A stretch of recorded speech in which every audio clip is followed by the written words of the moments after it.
Bangui, le 17 mai 2026, CNC. Le régime centrafricain devient le complice du carnage au Soudan. En accueillant des mercenaires colombiens pour renforcer le chef rebelle soudanais Hemeti, Faustin Archange Touadéra assume ouvertement sa part de responsabilité dans ce massacre à grande échelle. Bangui est désormais le quai d'embarquement vers l'enfer de Niala. En facilitant le passage des tueurs, le pouvoir centrafricain alimente directement le massacre des populations noires du Soudan voisin. Le ciel de la capitale ne voit plus passer que des vols suspects, selon le très sérieux journal Africa Intelligence, le 1er mai dernier.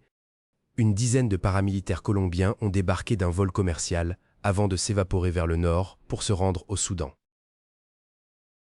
L'itinéraire du crime, de Bogota au Darfour via Bangui. Ces recrues sud-américaines, issues des réseaux de mercenaires comme les Loups du désert, rejoignent les rangs des Rapid Support Force, RSF, de Mohamed Hamdan Daglo. Le plan de vol est précis, après l'atterrissage à l'aéroport de Mopoko. Ces hommes rejoignent Birao par de petits appareils, puis franchissent la frontière pour gagner le centre de commandement rebelle à Niala. Alors que le Tchad a décidé de fermer sa frontière et de cesser son appui aux rebelles sous la pression internationale, Faustin Archange Touadéra s'obstine. La RCA est devenue l'unique voie de ravitaillement pour les véhicules, les drones et les équipements militaires qui servent à tuer des milliers de civils. Touadéra et le mépris de la justice.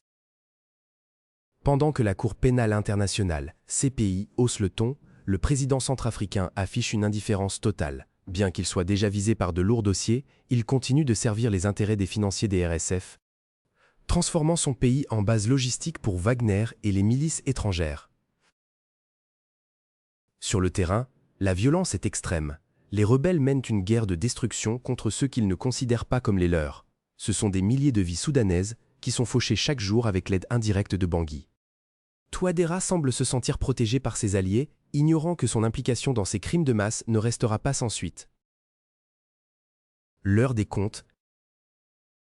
Cette complicité active est un défi direct à la conscience internationale. Touadéra, qui quitte régulièrement le pays pour soigner son cancer à Bruxelles, pourrait bien voir ses privilèges s'arrêter. Si une enquête officielle est ouverte sur ce transit de mercenaires colombiens, le chef de l'État centrafricain risque de devoir échanger le confort des cliniques européennes contre les geôles de la justice internationale ou les hôpitaux délabrés de Bangui. La réalité ne peut plus être cachée. En ouvrant ses portes au réseau de mercenaires, la RCA alimente un brasier qui détruit tout un peuple. Par Fortuné Nzala. Contactez Corbeau News Centrafrique. Tel WhatsApp, +236 70 16 44 65.